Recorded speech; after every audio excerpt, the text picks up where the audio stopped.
Hi everyone, and welcome to Jane Talks Murder, where I'll be talking about and reviewing an episode of Poirot, Murder, She Wrote, Diagnosis Murder, or Jonathan Creek. Today, I'm looking at Jonathan Creek, The Three Gamblers, or as I like to call it, that time there may have been zombies. We begin the episode at Frog Hollow, where these three presumable gamblers sneak inside, only to be caught by Frank, who has a gun, and sends Karen off to light a fire. Frank sets them up with a job in a threatening sort of way, so the others wait until he's passed out drunk to try and rob him. But he stirs and gets all creepy with Karen. Joe copies Frank's homework while Floyd goes to check on Karen, which goes south when Frank fires at Joe, so Floyd bashes his head in, but it's not enough as Frank grabs Joe, so Floyd finishes him off with a lot of bullets. Yep, that'll do it. They drag his staring body down into the basement and lock him in, before dragging a hefty barricade in front of the door, throwing the key in the river, and driving away.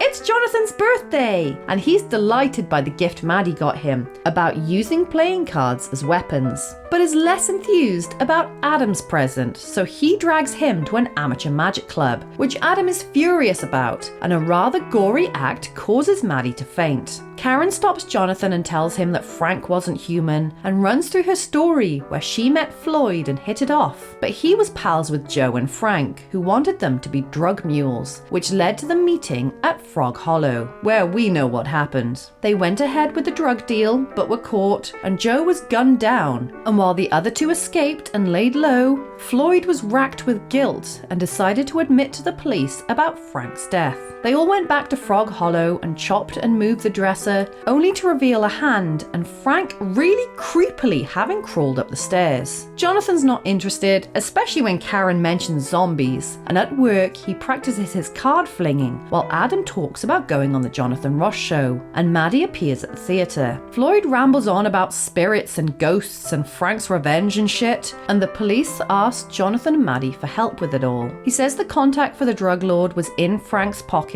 but when they went to get it, they found it blank, and Nathan asked Karen to pass him the file so he can show them. With Floyd being the only one who might remember the information, Nathan needs Jonathan to solve the case, but Karen says Floyd is lost. While Adam watches his interview, which went south when he copied Lizzie's act, and she called him out on it. Maddie and Jonathan get stuck in the mud and lose a phone, so they have to walk where they discuss the case, and you can spot that Caroline Quentin is pregnant. More on that later. They go into Frog Hollow, where Maddie spins wild theories before finding some sort of sports card and going down into the basement. Keep an eye out for Mia Winters. They find another card as the camera wobbles towards the building, and Maddie says she's got a niggle about Karen but can't work out why. Jonathan collects more cards and says he solved the case before a noise draws them back upstairs and jump scare window! What is Adam doing to this woman? And he rings around about the magic awards only to find out he hasn't won. The jump scare is a young cop called Derek, whose radio is out, so Jonathan heads back to the car to get the phone, but he's snuck up on, and after Maddie finds yet another body in a wardrobe, she discovers the hard way that Derek is a bad guy.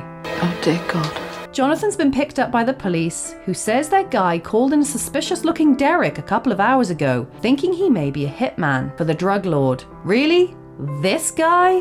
I'm not a real policeman! He holds Maddie hostage, saying he's killed 11 people and tells them to back off, causing Maddie to pass out. So he chooses Jonathan as his new non-fainty hostage, but he has a surprise. Surprise! And Derek is shot. Maddie is stunned by what just happened, but not as stunned as Caroline Quentin was, because the stress of filming the scene caused her to go into labour early and give birth to her first child, Emily. I have no idea what Adam is rambling on about, but Jonathan tells Maddie Adam is going to get a lifetime award, and then Adam asks her to get something off the shelf, which gives her a Jonathan realization face. They all go to see Floyd and Karen to explain what really happened, and Jonathan says Frank was definitely dead when they shoved him in the basement, and it was the heavy rain that caused the river to burst its banks and completely flood the place. The water rose in the basement, taking the sports cards with it, as well as Frankie Boy's body, which got wedged under the door and couldn't go back down with the water, which also caused the ink on the paper to disappear. With Floyd now knowing he's not completely insane, he tries to remember what name Joe wrote on the paper, while Maddie tells Nathan she knows Karen is a police officer.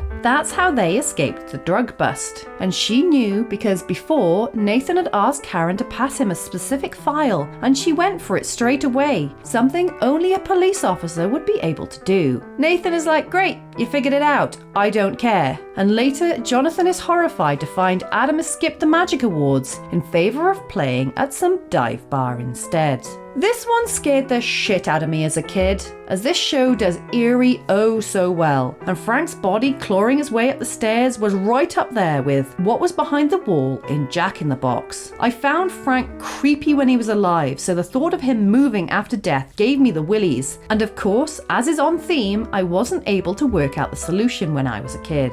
This one is very different in its approach. Usually the locked room impossible angle is intentional and part of the killer's plan. But here we know who the killer is. There are no surprises in that area. And the answer is simply nature. It's clever, and once again, Jonathan debunks a seemingly supernatural occurrence. But there are a few blips in the explanation. Jonathan said the police searched the basement and didn't find so much as a mouse hole, but then said the basement wasn't watertight, hence why the water all got out again. But really? Would that much water be able to seep back out of the basement, leaving no trace when its exit point would be undetectable to the human eye? And even if it were possible, would that damp-ass basement really allow Frank and his clothes to dry out again, as well as that piece of paper, which maintained its shape? I have my doubts. But the logic of most episodes of this show comes undone if you start pulling threads, so maybe I should leave it alone. I really liked Maddie's role in this episode. Her thoughtful gift for Jonathan's birthday came back to save her in the end when he took out dipshit Derek with a playing card, and she got to experience what it's like to be Jonathan, having a niggling feeling about something only to have an epiphany over something random. And in fact, Adam's story finally helped, just a little. It was really clever how Maddie sussed that Karen was a police officer, and it was nice for her to be solving the mystery alongside Jonathan, rather than him knowing and telling her to figure it out. And even though I was scared of this episode when I was a kid, I think it stands apart from the others. I guess we would call this two victims, seeing as Joe and Derek were both taken out by the police, and they are Frank Geiger, who was hit over the head several times and then repeatedly shot, by our first killer, Floyd Goodman, who saw red when he was creeping on and threatening Karen, and an unnamed police officer who I can't determine who played him, but looks just like Stephen Culp, who was Major Haynes in Enterprise, and he was killed with a shot to the head by our second killer, Derek Spratley, who in his own words was not a nice man, and killed him to steal his identity in order to look for drugs. So there you have it. That was The Three Gamblers. Let me know your thoughts in the comments below, or come say hi on social media. If you enjoyed this video, then please hit that like button, it really does mean a lot, or consider subscribing if you want to keep investigating with me.